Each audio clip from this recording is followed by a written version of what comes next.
I've been involved in a project that was funded by the SRC for the last 3 years that basically looked at the assessment around the impact criterion as part of the REF 2014. And I do actually realise that I'm sitting right next to Steve at this point, so I'm not going to say anything bad. Is the REF leading or lagging? I think I probably agree with Stephen at this, but there are always, as there are room for improvement. I'm a little bit different, I think, in a lot of research, from a lot of research looking at the impact assessment, because I look at the process of assessment rather than looking at the assessment outcomes or the assessment in. I look at peer review. I'm fascinated by peer review, basically because also I'm a researcher, so I kind of try and look for reason around, many of the peer review decisions that have sometimes gone against me, and some have gone for me. But I look at peer review as a group process, and when we look at peer review as a group process rather than the attributes of the submissions or the outcomes of the evaluation itself, it becomes quite obvious that the most important thing about trying to find out how impact is evaluated is to not remove a judgment about what is excellent impact from the process that was used to evaluate or to make those judgments in the first place. So I look at the peer review process, I look at the social interplay of evaluators backwards and forwards to try and understand how to do this. Now, peer review is very interesting, especially when it comes to the evaluation framework. Stern has, as James predicted, has come out quite in favour of using peer review again as the evaluation tool of choice for the assessments of outputs and impact. And I'm not against that, because do not think that the argument is about whether or not we use peer review or indicators. Again, I'm very conscious I'm sitting next to James here. But for me, if you look at peer review as a group process, it's not about whether we supplement it or complement it with indicators or not. It is about how do we get these groups of evaluators to work smarter? How do we get them to work better?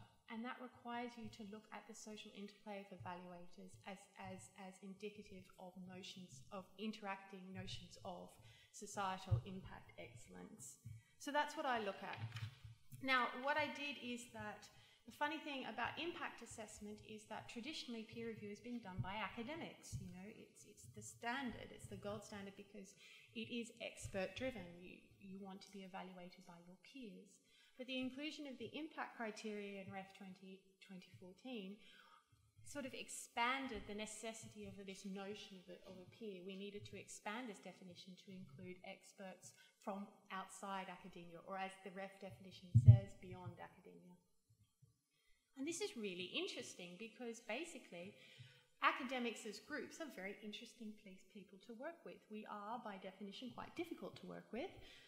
But when we get together, we even though the drawbacks of peer review are quite acknowledged, as Stephen just said, the outcomes are generally accepted by the community because they are based on expert peer-driven decision. But the inclusion of a societal impact criterion is different because it means that we need to introduce different evaluator types into these groups. And how do we do that?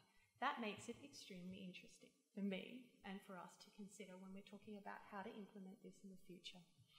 So what I actually had is I had a really, really great quote here about how before the process, evaluators told me that yes, including users is extremely important because they bring a real-life perspective as a way of firstly legitimizing peer review outcomes, because it was going to be again based on expert evaluation with the broader definition of experts.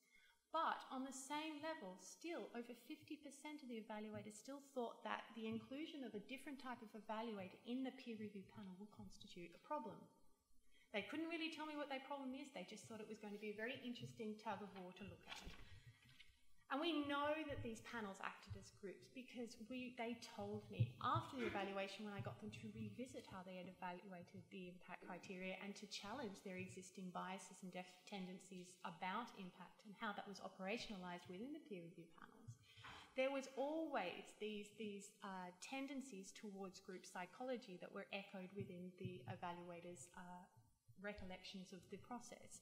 They talked about group responsibility. The outcomes were a group-based decision. They weren't necessarily reflective of me personally. They were sometimes the evaluation went against what they felt personally. And there was also ideas of social loafing, which is when basically you are quite aware that you don't know something, so you cling on to somebody who you perceive as knowing something within a group process, as well as there was a very high risk of groupthink. So again, when we're thinking about impact process evaluation, how do we get these groups to work smarter? It's not about how to work better, because when we ask them to work better, it kind of assumes we want them to reach a different outcome, and that's not the case here. The outcome was generally accepted by the community. But was that because it was perceived as the outcome of expert-driven evaluation, or was it because the group actually used every available resource they had within the group to make these decisions? And this is interesting because I'm going through my slides here. It's such a pity you can't see this.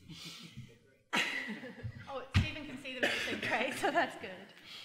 So the interesting thing when we talk about groups is that what was really interesting, and perhaps what we can do taking forward to Ref 21, is quite a very simple reconstruction of the evaluation process to give these groups a lot of time to start working together.